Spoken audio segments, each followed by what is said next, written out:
അങ്ങനെ ചോദിച്ചാൽ ഞാൻ മെഡിക്കൽ കോളേജിൽ നിന്ന് കൊണ്ടുവന്നേം കാട്ടിയല്ല കൊണ്ടുവന്നത് അവൾ ഒരു ജസ്റ്റ് ഇങ്ങനെ ഉണ്ട് കണ്ണു തുറന്ന് നോക്കുമെന്നല്ലാതെ വേറെ ഒരു റെസ്പോണ്ടും ഇല്ലായിരുന്നു.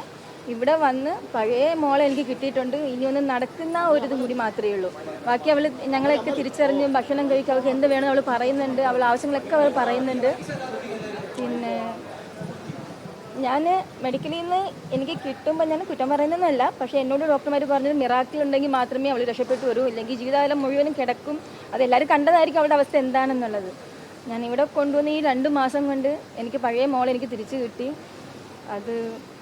അത് ഞാൻ എങ്ങനെ അമൃത ഹോസ്പിറ്റലിനോടും ഡോക്ടേഴ്സിനോടും PMR ഡോക്ടേഴ്സിനോടും ഞാൻ നന്ദി പറഞ്ഞത് കുറഞ്ഞു പോകും. അതിനെക്കാട്ടി കൂടുതൽ എനിക്ക് അവരോടൊക്കെ നന്ദിയും സ്നേഹവും കടപ്പാടും ഒക്കെ ഉണ്ട്.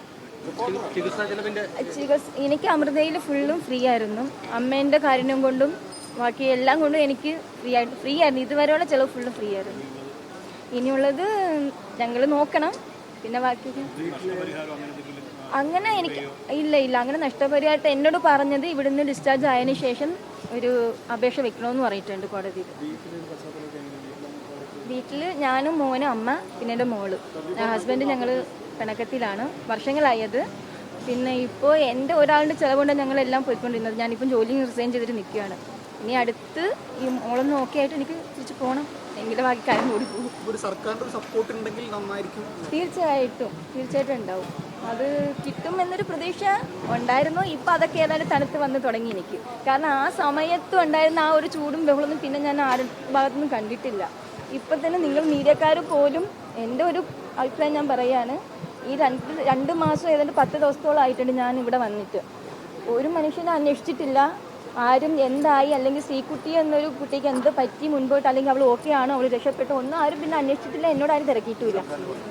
സർക്കാരിൻ്റെ ഭാഗത്തു നിന്ന് പറഞ്ഞാൽ ഞാൻ അന്ന് മെഡിക്കൽ കോളേജ് വെച്ച് എല്ലാവരും വന്നിട്ടുണ്ടായിരുന്നു. അത് കഴിഞ്ഞിട്ട് എന്നെ കോടതിയിൽ നിന്ന് വന്നൊരു അഡ്വക്കേറ്റ് മാമുണ്ട്, മാമും പിന്നെ ലേഖ മാമും വിളിച്ച്, അത് റേയ പോലീസാണ്, വിളിച്ച് സംസാരിക്കുക. എന്താണ് അവരുടെയും കൂടി സഹായം കൊണ്ടാണ് എനിക്ക് ഇവിടെ വന്ന് ഇപ്പോൾ ഈ ഒരു അവസ്ഥയിൽ ബാക്കി കാര്യങ്ങൾ ചെയ്യാൻ പറ്റിയത്.